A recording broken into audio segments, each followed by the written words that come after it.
서울의 밤하늘은 마치 하늘에 구멍이라도 뚫린 것처럼 억수 같은 비를 쏟아내고 있었다. 선호그룹 본사 펜트하우스 내부에서 강도준은 통유리창 앞에 서서 도시의 불빛을 무감각하게 내려다보고 있었다.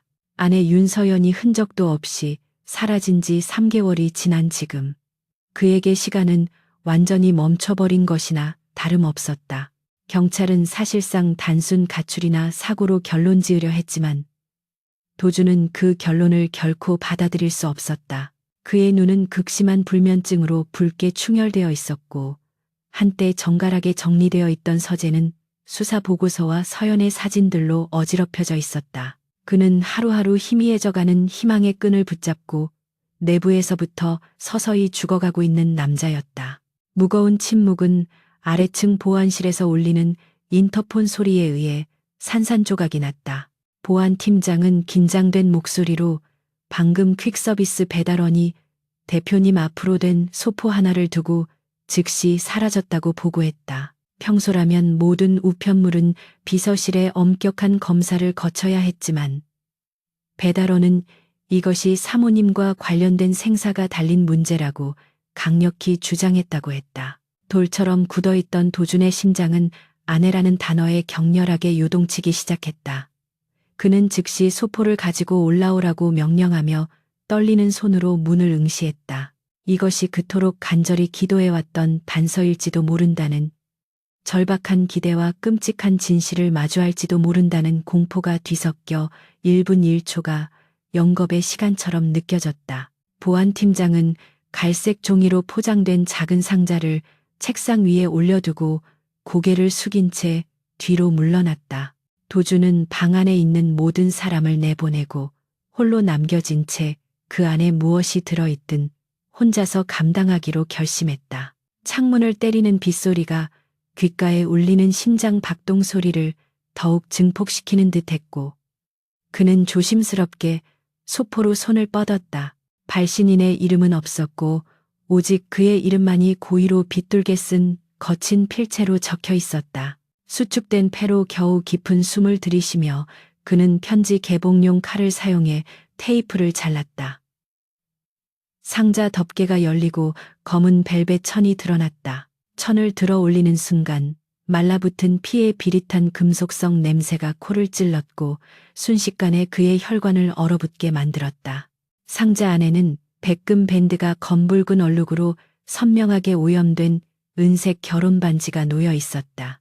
그것은 3년 전 그가 서연의 손가락에 끼워주었던 주문 제작 반지였으며 안쪽에는 두 사람의 이니셜이 정교하게 새겨져 있었다. 피 묻은 보석 옆에는 작고 검은 녹음기 하나가 놓여 있었다.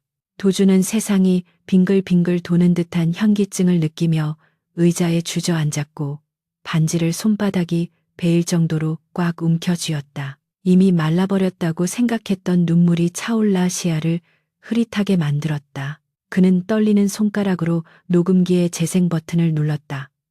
지직거리는 소음이 조용한 방 안을 채웠고 곧이어 그의 영혼을 갈기갈기 찢어놓는 소리가 들려왔다. 그것은 너무나도 분명한 아내의 고통스러운 숨소리였다. 도준 씨 제발 오지마. 흐느낌과 육체적 고통이 섞인 듯한 희미한 목소리였지만 그것은 틀림없는 서연이었다. 그가 고통 속에 그녀의 이름을 부르기도 전에 그녀의 목소리는 한 남자의 소름 끼치고 변조된 웃음소리에 의해 끊어졌다. 낯선 남자는 위대한 강 대표가 주인 기다리는 개처럼 굴고 있는 꼴이 한심하다며 조롱했고 이것은 단지 게임의 시작일 뿐이라고 경고했다. 날카로운 기계음과 함께 녹음이 끝났고 방 안에는 귀를 먹먹하게 하는 침묵만이 남았다. 그녀가 살아있다는 안도감과 그녀가 겪고 있을 고통에 대한 참을 수 없는 분노가 핵폭발처럼 그의 내면에서 충돌했다. 수개월 동안 그를 마비시켰던 슬픔은 순식간에 차갑고 날카로운 결의로 변모했다. 도준은 천천히 자리에서 일어났고 무너져 내리던 남편의 표정은 그의 얼굴에서 완전히 지워져 있었다. 그의 주변 공기는 살기를 띠며 무겁게 가라앉았고 누구든 그 모습을 봤다면 공포에 질렸을 만큼 위압적이었다. 그는 벽에 걸린 그림 뒤에 숨겨진 금고로 걸어가 생체 인식 코드를 입력했다. 무거운 강철 문이 열리며 현금 뭉치와 여권들, 그리고 수년간 사용하지 않았던 보안 위성 전화기가 모습을 드러냈다. 이것은 그가 서연과의 평범한 삶을 위해 묻어두었던 과거의 잔재이자 어두운 역사였다. 하지만 놈들이 그를 다시 심연으로 끌어들였다. 그들이 괴물을 원한다면 그는 기꺼이 악마가 되어 그들을 지옥으로 끌고 갈 준비가 되어 있었다. 그는 위성 전화를 집어들고 오직 자신의 기억 속에만 존재하는 번호를 눌렀다. 신호음이 3번 울린 후 연결되었지만 수화기 너머에서는 코드를 기다리는 침묵만이 흘렀다. 도주는 감정이 완전히 배제된 목소리로 동면은 끝났으며 사냥이 시작되었다고 선언했다. 그는 즉시 섀도우 팀을 소집하라고 명령했고 1시간 이내에 자신의 저택으로 배달된 소포의 경로를 역추적하라고 지시했다. 금고 문을 닫으며 그는 창문에 비친 자신의 모습을 바라보았다. 그곳에는 먹잇감을 노리는 포식자가 서 있었다. 밤은 아직 깊었고 비는 계속해서 내리고 있었지만 슬퍼할 줄만 알았던 강도주는 빗물과 함께 씻겨 내려가고 없었다. 1시간도 채 지나지 않아 텅 비어있던 펜트하우스, 거실은 최첨단 장비들로 가득 찬 작전 상황실로 변모했다. 도준의 호출을 받고 그림자처럼 나타난 섀도우 팀원들은 말없이 신속하게 움직이며 보안 서버를 구축하고 외부 통신망을 차단했다. 과거 도준의 경호실장이자 현재 이 비밀 조직을 이끄는 한 팀장은 굳은 표정으로 도준의 곁을 지키고 있었다. 그는 도준이 다시 이 세계로 돌아오게 된 것에 대해 깊은 유감을 느끼면서도 동시에 그의 눈에서 다시 타오르는 생기를 확인하며 안도감을 느꼈다. 빗물에 젖은 코트를 벗어 던진 도준은 셔츠 소매를 걷어붙인 채 고성능 현미경 앞에 앉아 피 묻은 반지를 조용히 내려다보고 있었다. 기술팀이 녹음기를 분석한 결과는 예상대로 절망적이었는데 그것은 추적이 불가능한 일회용 대포폰을 개조한 물건이었다. 범인들은 자신들의 흔적을 지우는 데에 철저했고 어떠한 지문이나 DNA 정보도 남기지 않았다는 보고가 이어졌다. 하지만 도주는 실망하는 기색 없이 시선을 오직 반지에만 고정하고 있었는데 그는 아내가 단순히 감정적인 호소를 위해 이것을 보낸 것이 아니라고 확신했다. 서연은 감상적인 사람이 아니라 누구보다 이성적이고 치밀한 변호사였기에 납치된 상황에서도 반드시 무언가 메시지를 남겼을 것이라고 믿었다. 그는 핀셋으로 반지를 집어들고 조명 아래에서 다이아몬드 물림새 부분을 정밀하게 관찰하기 시작했다. 현미경 렌즈를 통해 확대된 반지의 세공 상태는 육안으로 볼 때와는 확연히 다른 모습을 보여주고 있었다. 메인 다이아몬드를 지탱하고 있는 4개의 발 중 하나가 미세하게 들려 있었는데 그것은 외부 충격에 의한 파손이 아니라 누군가 의도적으로 조작한 흔적이었다. 도준의 기억 속에 서연이 보석 세공 취미를 가지고 있었다는 사실이 스쳐 지나갔고 심장이 거세게 뛰기 시작했다. 그는 숨을 멈춘 채 아주 얇은 금속 탐침을 이용해 들려있는 발 틈새를 조심스럽게 건드렸다. 딸깍하는 작은 소리와 함께 다이아몬드 세팅 부분이 마치 뚜껑처럼 미세하게 열리며 그 아래 감춰져 있던 공간이 드러났다. 그 비좁은 공간에서 쌀알보다 작은 크기의 초소형 마이크로칩 하나가 핀셋 끝에 딸려 나왔다. 지켜보던 한 팀장과 요원들 사이에서 낮은 탄성이 터져 나왔고 도준의 손은 흥분으로 인해 미세하게 떨리고 있었다.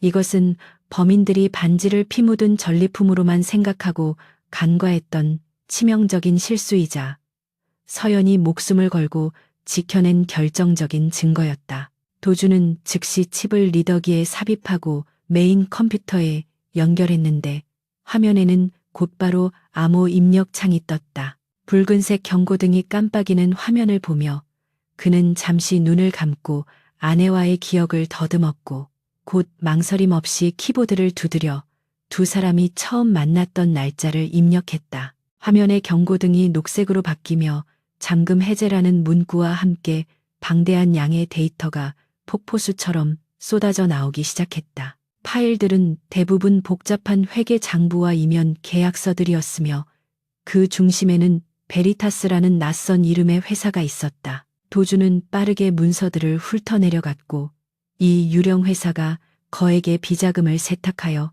어딘가로 송금하고 있다는 사실을 파악했다. 자금의 최종 도착지를 확인하는 순간 도준의 미간이 좁혀지며 눈빛이 매섭게 변했다. 그곳은 바로 국내 재계 서열 2위이자 선호그룹의 오랜 경쟁 상대인 태성그룹의 해외 비밀 계좌였다. 이것은 단순한 납치 사건이 아니라 거대한 기업 간의 음모와 부패가 얽혀있는 사건임이 명백해졌다. 서연은 우연히 태성그룹과 연관된 불법 자금 세탁의 증거를 입수했고 그것을 조사하다가 발각되어 납치된 것이 분명했다. 그녀가 사라지기 직전까지 왜 그토록 불안해했는지, 그리고 왜 그에게 아무런 말도 하지 않았는지에 대한 의문이 풀리는 순간이었다. 그녀는 남편과 회사를 보호하기 위해 혼자서 이 거대한 적과 싸우려 했던 것이었고, 그 사실을 깨달은 도주는 가슴 한구석이 찢어지는 듯한 통증을 느꼈다. 화면 속의 태성그룹 로고는 마치 그를 비웃는 듯 선명하게 빛나고 있었다. 도주는 의자에서 일어나 뒤에 서 있는 한 팀장을 향해 돌아섰는데 그의 표정은 이전과는 비교할 수 없을 정도로 차갑게 식어 있었다. 그는 이제 적의 정체가 명확해졌으니 우리의 방식대로 움직일 것이라고 선언했다. 그는 한 팀장에게 태성그룹과 연관된 베리타스의 모든 자금 흐름을 역추적하고 그들이 이용하는 하부 조직들의 명단을 확보하라고 지시했다. 또한 그는 태성그룹의 박 회장이 최근 추진하고 있는 신도시 개발 사업과 관련된 비리 자료들도 모조리 찾아내라고 명령했다. 이제부터는 방어가 아니라 철저한 공격이었고 그들이 건드려서는 안 될 사람을 건드렸다는 것을 뼈저리게 후회하게 만들어줄 생각이었다. 새벽빛이 창밖을 푸르스름하게 밝히기 시작했지만 펜트하우스의 열기는 식을 줄을 몰랐다. 도주는 서연이 남긴 칩을 다시 안전한 곳에 보관하고 창가로 다가가 비그친 서울의 전경을 내려다보았다. 저 멀리 태성그룹의 사옥이 희미하게 윤곽을 드러내고 있었고 그는 그곳을 응시하며 주먹을 꽉 쥐었다. 아내가 겪고 있는 고통의 시간만큼, 아니 그보다 수백 배 더 큰 고통을 그들에게 돌려줄 것이라고 다짐했다. 그는 겉옷을 챙겨 입으며 문을 나섰는데 그의 발걸음에는 망설임이 없었고 이제 사냥개들은 풀려났으며 사냥감의 숨통을 끊어놓기 전까지는 멈추지 않을 것이었다. 선호그룹 본사의 최상층 집무실은 팽팽한 긴장감으로 가득 차 있었고 도주는 서연의 납치 당시 동선을 재구성한 홀로그램 지도를 뚫어지게 응시하고 있었다. 그녀의 일정은 극비 사항이었으며 비서실장조차 알지 못하는 개인적인 경로였음에도 불구하고 납치범들은 정확한 시간과 장소에서 그녀를 낚아채 갔다. 이것은 외부의 해킹이나 미행으로는 불가능한 일이었으며 오직 그녀의 일거수일투족을 실시간으로 공유받을 수 있는 최측근만이 가능한 범행이었다. 도주는 인정하고 싶지 않은 끔찍한 가설을 세우며 내부 서버 접속 기록을 샅샅이 뒤지기 시작했는데 화면 위로 떠오르는 데이터의 흔적들은 그를 더욱 깊은 절망의 구렁텅이로 밀어넣고 있었다. 한 팀장이 굳게 담은 입술로 결제 서류 더미 속에 숨겨진 얇은 태블릿 하나를 도준의 책상 위에 조심스럽게 내려놓았다. 그 화면에는 암호화된 통신 기록의 복호화 결과가 표시되어 있었는데 발신지는 다름 아닌 바로 옆방인 전략기획이사 최민석의 개인 회선이었다. 민석은 도준과 대학 시절부터 동고동락하며 회사를 키워온 중마고의자 도준이 가족을 제외하고 유일하게 등을 맡길 수 있다고 믿었던 친구였다. 하지만 데이터는 거짓말을 하지 않았고 민석이 태성그룹의 정보원에게 서연의 위치 정보를 전송한 로그가 시뻘건 글씨로 선명하게 박혀 있어 도준의 심장을 난도질했다. 배신감은 뜨거운 분노보다는 차가운 한기가 되어 도준의 전신을 휘감았고 그는 믿었던 도끼에 발등이 찍힌다는 말이 얼마나 고통스러운지 뼈저리게 실감했다. 민석이 그동안 보여주었던 걱정스러운 표정과 위로의 말들이 모두 기만이었다는 사실을 깨닫자 도주는 속이 뒤틀리는 듯한 구역질을 느꼈다. 그는 당장이라도 옆방으로 달려가 민석의 멱살을 잡고 이유를 묻고 싶었지만 끓어오르는 감정을 억누르며 주먹을 꽉 쥐어 손톱이 살을 파고들게 했다. 지금 그를 처단하는 것은 감정적인 해소일 뿐 서연을 찾는 데에는 아무런 도움이 되지 않는다는 냉철한 이성이 겨우 그를 붙잡고 있었다. 인터폰을 눌러 최 이사를 호출하는 도준의 목소리는 평소와 다름없이 침착하고 건조했지만 그의 눈동자는 깊은 심연처럼 어둡게 가라앉아 있었다. 잠시 후 문이 열리고 들어온 민석은 여느 때처럼 말끔한 정장 차림에 걱정 가득한 표정을 연기하며 도준의 안색을 살폈다. 밤새 별일 없었냐는 민석의 가식적인 질문에 도준은 속에서 치미는 역겨움을 삼키며 애써 덤덤한 표정을 유지했다.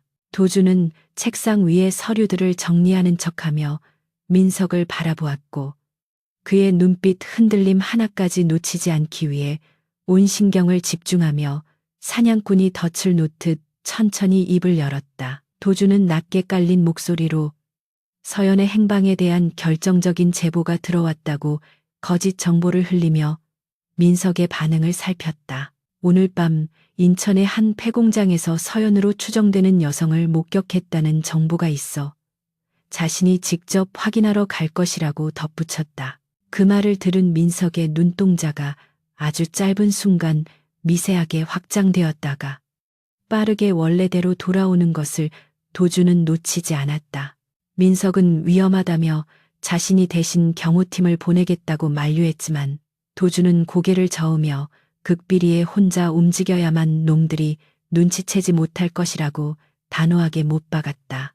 민석은 알겠다며 고개를 끄덕이고 밖으로 나갔지만 그의 발걸음은 들어올 때보다 훨씬 급박해 보였고 등 뒤로 흐르는 식은땀이 느껴지는 듯했다. 문이 닫히자마자 도준은 책상 아래 숨겨져 있던 모니터를 켜고 민석의 사무실과 휴대폰을 실시간으로 감시하는 화면을 띄웠다. 예상대로 민석은 자신의 방으로 돌아가자마자 블라인드를 내리고 서랍 깊숙한 곳에서 대포폰을 꺼내 어딘가로 급하게 전화를 걸었다.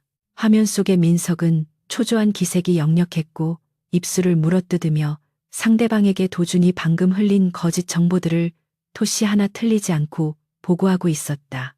스피커를 통해 흘러나오는 민석의 목소리는 도준이 알고 있던 친구의 목소리가 아니라 탐욕에 눈이 먼 낯선 타인의 목소리였다.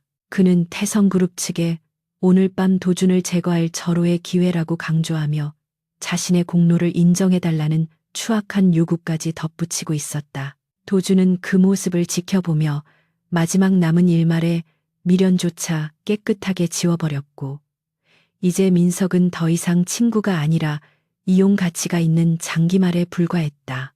적들은 도준이 파놓은 함정인 인천으로 병력을 집중할 것이고 그 틈을 타 도준은 진짜 목표물인 태성그룹의 심장부로 파고들 계획이었다. 도준은 의자 깊숙이 몸을 기대며 차갑게 식은 커피를 한 모금 들이켰는데 쓴맛이 입안 가득 퍼지며 정신을 맑게 깨워주었다.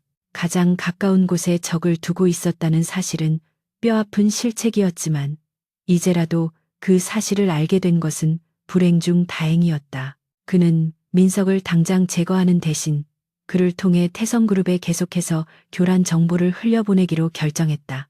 거짓된 정보로 적을 혼란에 빠뜨리고 그들이 허둥지둥하는 사이에 진짜 칼날을 겨누는 것만이 수적 열세를 극복하고 서연을 구해낼 수 있는 유일한 승산이었다. 창밖으로 해가 완전히 떠올라 도시를 비추고 있었지만 도준의 마음속에는 영원히 거치지 않을 것 같은 짙은 어둠이 깔려 있었다. 그는 한 팀장에게 인천 폐공장에 매복팀을 배치하여 태성그룹 하수인들의 규모와 무장을 파악하라고 지시했다.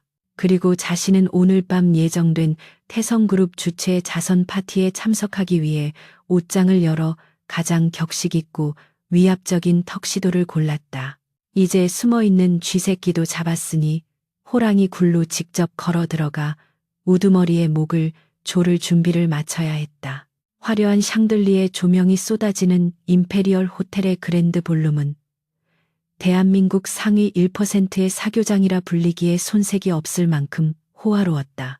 태성그룹이 주최한 자선 파티라는 명목 아래 정재계 인사들이 가면을 쓴 채 서로의 탐욕을 포장하고 있었지만 그 위선적인 평화는 강도준의 등장과 함께 순식간에 깨져버렸다. 아내를 잃고 폐인이 되었을 거라 예상했던 사람들의 추측과 달리 칠흑 같은 턱시도를 입고 나타난 도준의 모습은 너무나도 완벽하고 날카로워 마치 사냥터에 들어선 맹수와 같았다. 수군거리는 소리가 파도처럼 퍼져나갔지만 그는 주위의 시선 따위는 아랑곳하지 않고 오직 홀 중앙에서 샴페인 잔을 들고 거만하게 웃고 있는 박 회장을 향해 곧장 걸어갔다.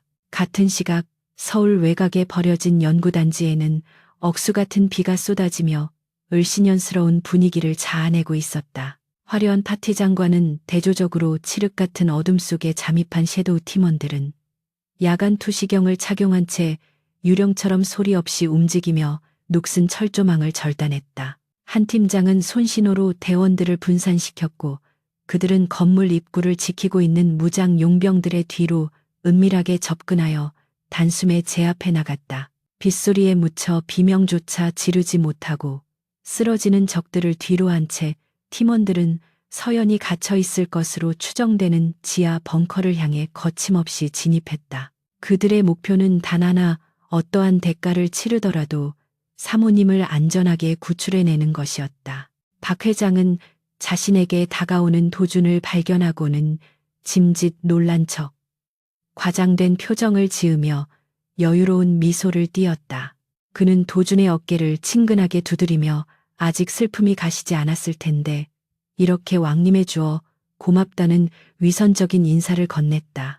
하지만 도준은 그 손길을 거부하지 않은 채 오히려 박 회장의 눈을 똑바로 응시하며 차가운 미소로 화답했다. 도준은 당신이 보낸 선물이 아주 인상 깊어서 그 답례를 하러 오지 않을 수 없었다고 나직하게 속삭였다. 그 말 속에 담긴 서늘한 살기를 감지한 박 회장의 눈썹이 꿈틀거렸고 주변을 에워싸고 있던 경호원들이 긴장하며 도준을 향해 한 걸음 다가섰다. 지하 벙커로 진입한 섀도우 팀은 예상보다 훨씬 강력한 저항에 부딪혔고 좁은 복도에서 치열한 교전이 벌어졌다. 소음기를 장착한 총기들이 불을 뿜었고 탄피가 바닥에 떨어지는 소리가 빗소리와 섞여 기묘한 불협화음을 만들어냈다. 한 팀장은 날아오는 칼날을 피하며 적의 팔을 꺾어 제압했고 대원들은 훈련받은 대로 완벽한 호흡을 자랑하며 적들을 하나씩 무력화시켰다. 놈들은 단순한 용병이 아니라 고도로 훈련된 살인 기계들이었지만 분노로 무장한 섀도우 팀의 기세를 꺾을 수는 없었다. 마지막 방어선을 뚫어낸 한 팀장은 육중한 강철 문 앞에 섰고 심호흡을 한 뒤 폭파장치를 설치했다. 도준은 당황한 기색이 역력한 박 회장에게 한 걸음 더 다가가며 샴페인 잔을 가볍게 부딪혔다. 그는 베리타스라는 유령 회사의 자금 세탁 방식이 꽤나 고전적이어서 실망했다는 말을 던지며 박 회장의 아킬레스건을 정확히 찔렀다. 박 회장의 얼굴이 흑빛으로 변하며 손에 든 잔이 심하게 떨리기 시작하자 도준은 짐짓 실수인 척 비틀거리며 박 회장의 최측근 경호원과 강하게 부딪혔다. 그 짧은 찰나의 순간 도준의 손에 들려있던 초소형 위치 추적기가 경호원의 재킷 안쪽 깊숙한 곳에 감쪽같이 부착되었다.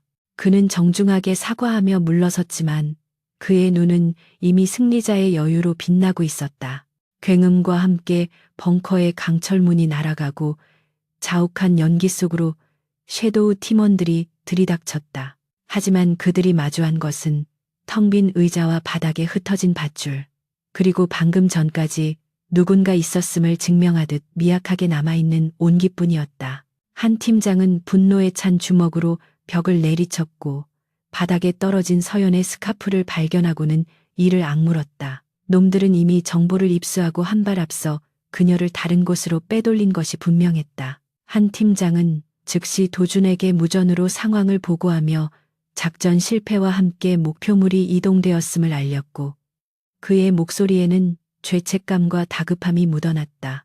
이니어를 통해 한 팀장의 보고를 들은 도준의 표정은 오히려 더욱 차갑게 굳어지며 무서운 평정심을 되찾았다. 그는 낭패감에 빠지는 대신 자신이 심어놓은 추적기가 제대로 작동하고 있는지를 확인하기 위해 손목시계를 힐끗 보았다. 붉은 점이 지도상에서 빠르게 이동하며 인천항 쪽으로 향하고 있는 것이 선명하게 표시되고 있었다. 도준은 창백해진 박 회장에게 즐거운 파티가 되길 바란다는 마지막 인사를 남기고 뒤도 돌아보지 않고 연회장을 빠져나갔다. 늑대들의 파티는 끝났고 이제 진짜 사냥꾼이 놈들의 숨통을 끊어놓기 위해 빗속으로 뛰어들 차례였다. 호텔을 빠져나온 도준의 검은색 세단은 빗길을 미친 듯이 질주하며 인천에 버려진 항구를 향해 달려가고 있었다. 운전대를 잡은 그의 손은 하얗게 질려 있었지만 눈빛만은 흔들림 없이 전면 유리창에 비친 내비게이션의 붉은 점을 쫓고 있었다. 박 회장의 경호원에게 부착한 위치 추적기는 도심을 벗어나 인적이 드문 북항의 폐창고 단지에서 멈춰섰고 그곳은 밀수업자들도 꺼린다는 우범지대였다. 뒤따라오는 섀도우 팀의 차량들이 무전을 통해 합류 지점을 알렸지만 도준은 그들을 기다릴 여유가 없다고 판단하고 가속 페달을 더욱 깊게 밟았다.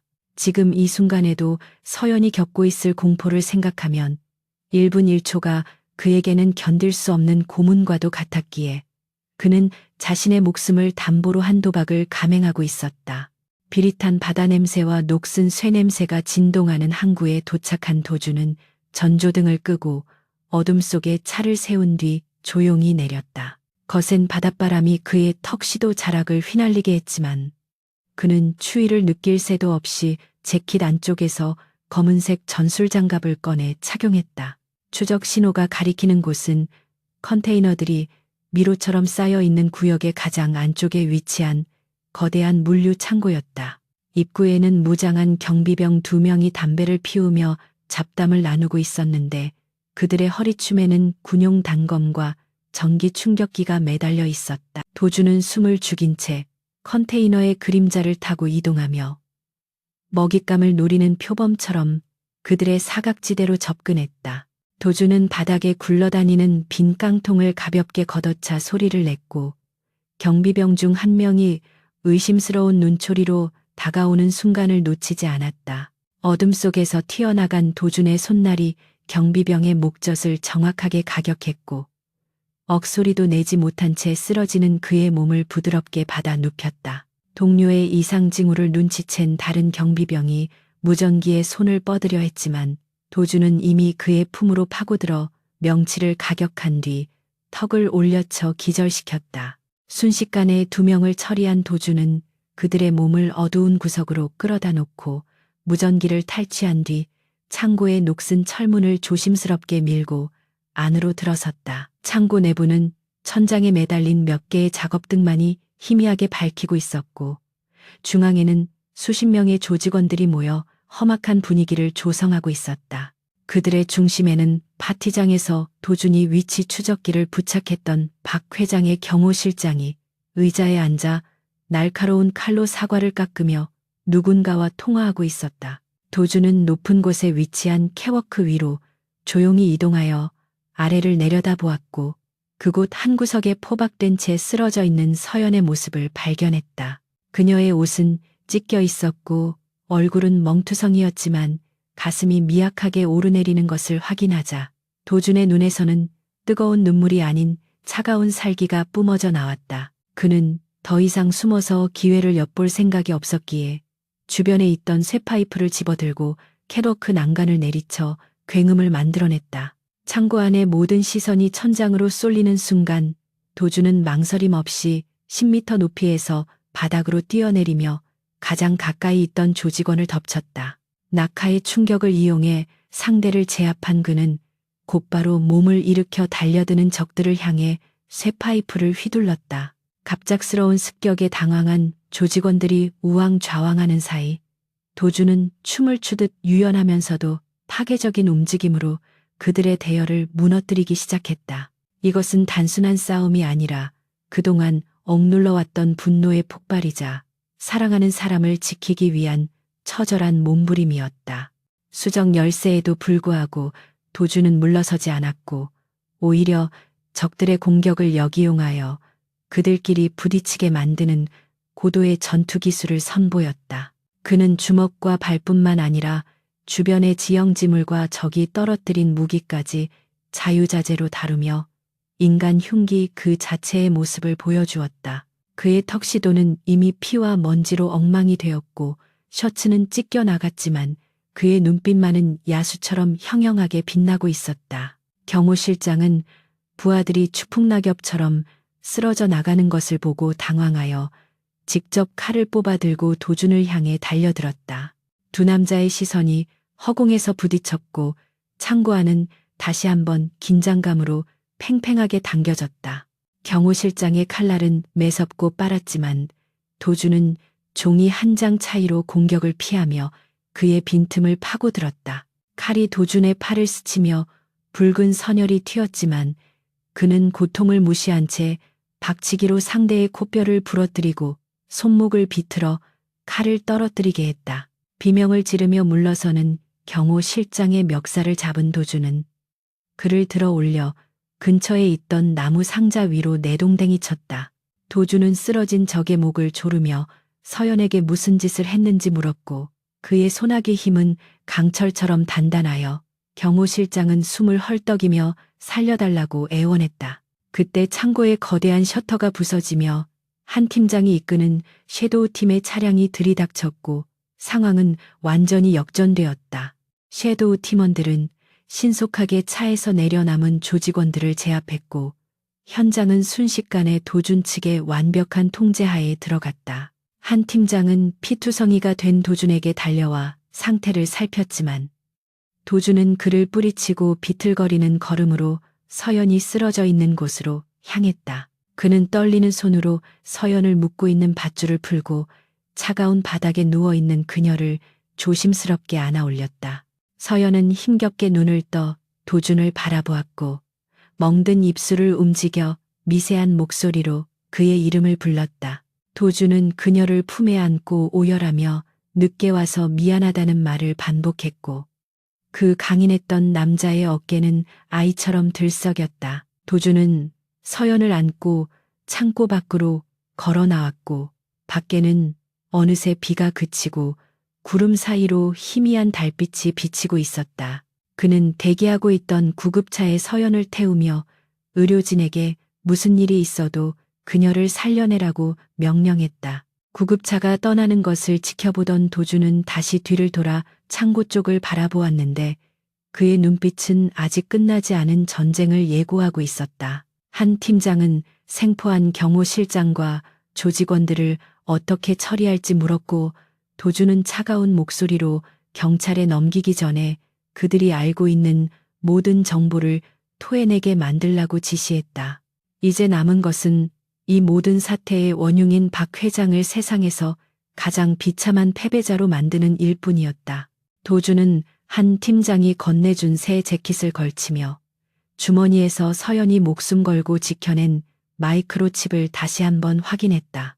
이 작은 조각 안에 태성그룹을 공중분해시킬 수 있는 핵폭탄급 정보가 들어있었고 도준은 그것을 터뜨릴 최적의 타이밍을 계산하고 있었다. 그는 자신의 비서실장에게 전화를 걸어 내일 아침 전 세계 주요 언론사들을 대상으로 긴급 기자회견을 준비하라고 지시했다. 그의 목소리는 지쳐 있었지만 그 어느 때보다 확신에 차 있었고 이제 그는 방어자가 아닌 심판자의 자격으로 세상 앞에 설 준비를 마쳤다. 밤은 깊었지만 선호그룹의 CEO 강도준에게는 새로운 새벽이 밝아오고 있었다. 병원 복도는 소독약 냄새와 함께 무거운 침묵이 흐르고 있었지만 강도준의 발걸음 소리만이 그 정적을 날카롭게 가르고 있었다. 수술실 앞에서 초조하게 기다리던 시간은 영겁과도 같았으나 주치의로부터 서연의 생명에는 지장이 없다는 말을 듣는 순간 그는 지옥 불구덩이에서 건져 올려진 듯한 안도를 느꼈다. 하지만 안도감은 곧바로 차가운 분노로 치환되었고 그는 아직 마취에서 깨어나지 못한 아내의 창백한 이마에 짧게 입맞춤을 남기고 돌아섰다. 이제 그는 남편으로서의 의무를 잠시 내려놓고 냉혹한 심판자가 되어 아내를 고통 속으로 몰아넣은 자들에게 그 대가를 치르게 할 시간이었다. 병원을 나서는 그의 눈빛은 그 어느 때보다 건조하고 냉정했으며 휴대폰을 꺼내 비서실장에게 전화를 거는 목소리에는 감정이 완전히 배제되어 있었다. 선호그룹 본사로 돌아온 도주는 가장 먼저 자신의 집무실이 아닌 전략기획이사실로 향했고 보안 요원들이 그의 뒤를 그림자처럼 따랐다. 최민석은 밤새 초조함에 시달리며 도준의 사망 소식이 뉴스에 나오기만을 기다리고 있었지만 문이 열리고 멀쩡한 모습의 도준이 들어오자마자 사색이 되어 자리에서 벌떡 일어났다. 도준은 아무런 말 없이 민석의 책상 위에 그가 태성그룹과 내통했던 모든 통화 기록과 송금 내역이 담긴 서류 뭉치를 던졌다. 종이들이 허공에 흩날리며 바닥으로 떨어지는 동안 민석의 눈동자는 공포로 심하게 흔들렸고 그는 변명조차 하지 못한 채 다리에 힘이 풀려 주저앉았다. 도주는 친구였던 자를 내려다보며 경멸조차 아깝다는 듯 혀를 찾고 보안팀에게 그를 지하 주차장으로 끌고 가 경찰에 인계하라고 짧게 명령했다. 민석이 끌려가며 지르는 비명소리가 복도 끝으로 사라지자 도주는 자신의 집무실로 돌아와 전 세계 금융망에 접속할 수 있는 메인 서버를 가동시켰. 서연이 목숨을 걸고 지켜낸 마이크로칩의 데이터는 태성그룹이 지난 10년간 저질러온 분식 회계와 뇌물 공여 그리고 불법 자금 세탁의 증거들로 가득 차 있었다. 도주는 망설임 없이 엔터키를 눌러 이 방대한 양의 데이터를 국내 검찰청은 물론이고 미국 증권거래위원회와 인터폴 그리고 전 세계 주요 언론사 서버로 동시 전송했다. 화면에 진행바가 채워지는 것을 지켜보며 그는 박 회장이 평생을 바쳐 쌓아 올린 바벨탑이 무너지는 데에는 그리 긴 시간이 필요하지 않다는 사실을 냉소적으로 확인했다. 전송 완료 메시지가 뜨자마자 사무실 벽면의 뉴스 채널들은 일제히 태성그룹의 초대형 비리 사건을 속보로 내보내기 시작했다. 같은 시각 태성그룹 회장실은 아수라장이 되어 있었고 빗발치는 전화벨 소리와 비서들의 다급한 고함 소리가 뒤섞여 혼란 그 자체였다. 박 회장은 자신의 차명 계좌들이 동결되고 주가가 곤두박질 치고 있다는 보고를 들으며 믿을 수 없다는 표정으로 멍하니 뉴스 화면을 응시했다. 화면 속 앵커는 태성그룹이 범죄 조직과 결탁하여 경쟁사 대표의 부인을 납치했다는 충격적인 사실까지 보도하고 있었고 이는 도준이 언론에 추가로 제보한 결정타였다. 박 회장은 분노와 공포로 얼굴이 일그러지며 책상 위에 명패를 집어 던졌고 즉시 해외 도피를 위해 헬기를 준비하라고 고래고래 소리를 질렀다. 그는 자신의 왕국이 무너지고 있음을 직감했지만 뻔뻔하게도 살길을 모색하며 떨리는 손으로 비밀 금고에 있던 달러 뭉치와 금괴를 가방에 쓸어 담기 시작했다. 태성그룹 본사 옥상 헬기장에는 거센 바람이 불고 있었고 박 회장은 경호원들의 호위를 받으며 비틀거리는 걸음으로 헬기를 향해 달려갔다. 프로펠러가 요란한 소음을 내며 돌아가고 있었지만 이륙 직전 헬기의 조종석 문이 열리며 조종사가 밖으로 내동댕이 쳐지는 광경이 벌어졌다. 박 회장이 경악하며 뒷걸음질 치는 사이 조종석에서 천천히 걸어 나온 사람은 다름 아닌 강도준이었고 그의 손에는 쇠파이프가 들려 있었다. 도준은 이미 섀도우 팀을 이용해 헬기장을 장악한 상태였고 도망치려는 쥐새끼의 마지막 퇴로를 차단하기 위해 직접 그곳에서 기다리고 있었다. 바람에 휘날리는 도준의 코트 자락은 마치 사신이 날개를 펼친 듯 위협적이었고 박 회장은 다리에 힘이 풀려 젖은 바닥에 주저앉고 말았다. 도준은 겁에 질린 박 회장에게 천천히 다가가며 그가 납치 사주를 위해 사용했던 대포폰의 녹음 파일을 스피커를 통해 크게 틀었다.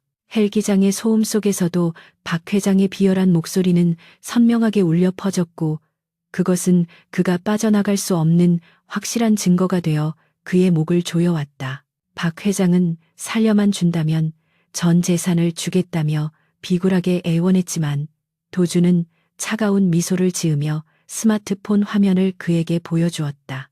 화면에는 태성그룹의 주식이 거래 정지되고 압수수색 영장이 발부되었다는 뉴스가 나오고 있었고 도주는 당신이 가진 것은 이제 빚더미와 감옥 독방뿐이라고 싸늘하게 일갈했다. 절망에 빠진 박 회장이 짐승 같은 괴성을 지르며 도준에게 달려들었지만 도준은 가볍게 몸을 피하며 그의 발을 걸어 넘어뜨렸다. 곧이어 옥상 문이 부서질 듯 열리며 중무장한 경찰 특공대와 검찰 수사관들이 들이닥쳤고 수많은 카메라 플래시가 박 회장의 비참한 몰골을 향해 터졌다. 대한민국 재계의 거물이었던 남자가 진흙 바닥에 처박혀 수갑이 채워지는 모습은 실시간으로 전국에 생중계되었고 그의 몰락은 화려했던 과거만큼이나 극적이고 처참했다. 도주는 경찰들이 박 회장을 연행해가는 모습을 팔짱을 낀 채 무표정하게 지켜보았는데 그에게 동정심 따위는 티끌만큼도 남아있지 않았다. 박 회장은 끌려가면서도 도준을 향해 악담을 퍼부었지만 도준은 그저 벌레를 보듯 시선을 거두고 헬기장 난간으로 걸어가 바람을 맞았다. 도시를 내려다보는 그의 등 뒤로 태성그룹의 간판 불이 꺼지는 것이 보였고 그것은 길었던 악연의 종지부를 알리는 신호였다. 모든 상황이 종료되고 소란스러웠던 옥상에는 다시 정적만이 남았고 도주는 긴장이 풀리며 밀려오는 피로감을 느꼈다. 그는 주머니에서 서연의 반지를 꺼내 들고 달빛 아래서 비추어 보았는데 피 얼룩은 지워졌지만 그 안에 담긴 기억과 상처는 영원히 남을 것이었다. 한 팀장이 다가와 모든 것이 마무리되었음을 보고하며 차량이 대기 중이라고 알렸고 도주는 고개를 끄덕이며 천천히 걸음을 옮겼다. 엘리베이터를 타고 내려오면서 그는 거울 속에 비친 자신의 얼굴을 마주했는데 그곳에는 복수를 끝낸 자의 허무함보다는 지켜낸 자의 안도감이 더 크게 자리 잡고 있었다. 이제 그는 기업의 CEO도 복수기도 아닌 그저 한 여자의 남편으로 돌아가야 할 시간이었고 그의 발걸음은 자연스럽게 병원을 향하고 있었다.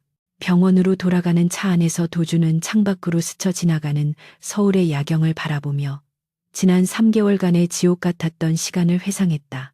아내를 잃을 뻔했던 공포와 그녀를 찾기 위해 벌였던 사투, 그리고 마침내 이루어낸 정의의 시련은 그를 이전과는 완전히 다른 사람으로 변화시켰다. 그는 더 이상 세상의 규칙에 얽매이지 않고 소중한 것을 지키기 위해서라면 언제든 괴물이 될 준비가 되어 있는 강인한 존재로 다시 태어났다. 라디오에서는 태성그룹의 부도 위기와 경영진 전원 구속 소식이 흘러나오고 있었지만 도주는 조용히 오디오를 끄고 눈을 감았다. 지금 그에게 중요한 것은 세상의 소란이 아니라 곧 깨어날 서연의 손을 잡아주는 것뿐이었기에 그는 기사에게 속도를 조금만 더 높여달라고 부탁했다. 계절이 바뀌어 차가운 겨울 바람이 물러가고 따스한 봄 기운이 대지를 감싸기 시작할 무렵 서울의 풍경은 3개월 전과는 사뭇 달라져 있었다. 도준의 저택 정원에는 벚꽃잎이 눈처럼 흩날리고 있었고 휠체어에 앉아 그 풍경을 바라보는 서연의 얼굴에는 옅은 홍조가 돌아와 있었다. 그녀는 기적적으로 의식을 회복한 이후 혹독한 재활 훈련을 견뎌냈고 이제는 부축 없이도 짧은 거리를 걸을 수 있을 만큼 건강을 되찾았다. 도주는 회사 경영을 전문 경영인 체제에 맡기고 지난 3개월 동안 오로지 서연의 곁을 지키며 그녀의 손과 발이 되어 주었다. 그는 아침마다 그녀의 약을 챙기고 밤에는 악몽에 시달리는 그녀를 품에 안아 다독이며 그동안 소홀했던 남편으로서의 시간을 보상하고 있었다. 거실의 대형 TV 뉴스에서는 태성그룹 박 회장에 대한 1심 선고 공판 결과가 속보로 흘러나오고 있었는데 법원은 그에게 무기징역이라는 법정 최고형을 선고했다. 박 회장의 몰락과 함께 그와 결탁했던 정관계 인사들이 줄줄이 구속되면서 대한민국 재계에는 거대한 정화의 바람이 불고 있었다. 서연은 화면 속에서 수의를 입고 고개를 숙인 박 회장의 모습을 물끄러미 바라보았지만 그녀의 눈빛에는 증오나 분노보다는 담담한 연민이 서려 있었다. 그녀는 복수가 가져다주는 허무함을 알고 있었기에 그저 정의가 실현되었다는 사실에 안도하며 조용히 리모컨을 눌러 TV를 껐다. 도주는 그런 그녀의 어깨에 담요를 덮어주며 따뜻한 차를 건넸고 두 사람은 말없이 서로의 온기를 느꼈다. 어느 날 오후 서연은 도준의 손을 잡고 정원을 산책하다가 벤치에 앉아 오랫동안 가슴속에 담아두었던 이야기를 꺼냈다. 그녀는 자신이 위험한 진실을 알게 되었을 때 도준을 끌어들이지 않기 위해 혼자 해결하려 했던 것이 얼마나 어리석은 판단이었는지 고백하며 눈시울을 붉혔다. 그녀는 자신의 침묵이 도준을 지키는 길이라 믿었지만 결과적으로는 그를 더 큰 고통과 위험에 빠뜨렸다는 죄책감에 시달리고 있었다. 도준은 그녀의 말을 가로막으며 부드럽게 그녀의 뺨을 감싸 쥐었고 우리는 서로를 지키려다 상처 입었지만 그 상처 덕분에 더 단단하게 하나가 될 수 있었다고 위로했다. 그는 이제부터 어떤 비밀도 없이 모든 기쁨과 슬픔 그리고 위험까지도 함께 나누자고 맹세했다. 서연의 건강이 완전히 회복됨에 따라 도주는 경영 일선으로의 복귀를 준비했고 이번에는 혼자가 아니라 서연과 함께였다. 서연은 선호그룹의 법무팀 고문 변호사로 정식 취임하여 회사의 투명성을 감시하고 사회적 책임을 다하는 윤리 경영을 이끌기로 결심했다. 복귀 당일 두 사람이 나란히 선호그룹 본사 로비에 들어서자 직원들은 일제히 하던 일을 멈추고 그들을 향해 진심 어린 박수와 환호를 보냈다. 과거에 차갑고 두려운 존재였던 CEO가 아니라 역경을 이겨내고 가족과 정의를 지켜낸 진정한 리더를 맞이하는 존경의 표시였다. 도주는 쑥스러운 듯 미소를 지으면서도 서연의 손을 놓지 않고 당당하게 엘리베이터로 향했다. CEO 집무실로 돌아온 도주는 3개월 전 비 오는 밤 창밖을 내려다보며 절망했던 바로 그 자리에 다시 섰다. 하지만 지금 그의 눈에 비친 서울의 전경은 그때와는 전혀 다른 색채로 빛나고 있었고 도시는 활기로 가득 차 있었다. 서연은 그의 곁에 나란히 서서 창밖을 함께 바라보았고 두 사람의 모습은 유리창에 하나의 그림자처럼 비치고 있었다. 도주는 과거의 자신이 성공과 효율성만을 쫓는 기계 같은 삶을 살았다면 이제는 사람을 귀하게 여기고 올바른 가치를 추구하는 경영자가 되겠다고 다짐했다. 그는 서연이 있었기에 자신이 괴물이 되지 않고 다시 사람으로 돌아올 수 있었음을 뼈저리게 느끼고 있었다. 도주는 책상 서랍 깊은 곳에서 서연을 구출했던 날 입었던 피 묻은 셔츠의 단추 하나를 꺼내어 손바닥 위에 올려놓았다. 그것은 그가 겪었던 지옥 같은 시간과 그 속에서 피어난 처절한 사랑을 상기시켜주는 유일한 물건이었다. 그는 이제 그 기억을 잊는 것이 아니라 가슴 깊이 새기고 앞으로 나아갈 원동력으로 삼기로 했다. 그는 단추를 다시 서랍에 넣지 않고 창가에 놓인 화분 흙 속에 묻어두었는데 이는 과거의 아픔을 거름 삼아 새로운 희망을 싹 키우겠다는 의지의 표현이었다. 서연은 그런 도준의 행동을 이해한다는 듯 부드럽게 웃으며 그의 팔을 감싸 안았다. 해가 지기 시작하면서 도시는 붉은 노을로 물들었고 사무실 안으로 들어오는 빛은 두 사람을 따뜻하게 비추고 있었다. 도준은 서연을 마주보며 이제 퇴근해서 집으로 돌아가자고 말했고 집이라는 단어가 주는 평범하지만 위대한 안락함에 두 사람은 미소를 지었다. 그들은 더 이상 화려한 파티나 거창한 성공을 쫓지 않고 함께 저녁을 먹고 산책을 하며 서로의 하루를 나누는 소소한 일상의 행복을 누릴 것이었다. 두 사람은 손을 맞잡고 사무실을 나섰고 그들의 뒷모습은 그 어떤 시련이 닥쳐와도 결코 무너지지 않을 견고한 성처럼 든든해 보였다. 엘리베이터가 내려가는 동안 도주는 서연의 왼손 약지에 끼워진 결혼 반지를 만지작거렸는데 그 반지는 이제 단순한 장신구가 아니라 그들의 생명과 사랑을 이어준 연결고리였다. 1층에 도착하여 문이 열리자 신선한 저녁 공기가 그들을 맞이했고 거리의 사람들은 각자의 삶을 살아가고 있었다. 도준과 서연은 그 수많은 인파 속으로 섞여 들어갔지만 그들의 맞잡은 손은 절대 풀리지 않을 것처럼 단단하게 얽혀 있었다.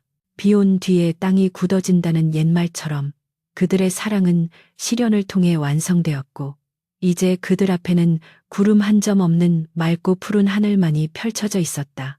이야기는 여기서 끝이 아니라 그들이 함께 써 내려갈 새로운 인생의 첫 페이지가 비로소 시작된 것이다.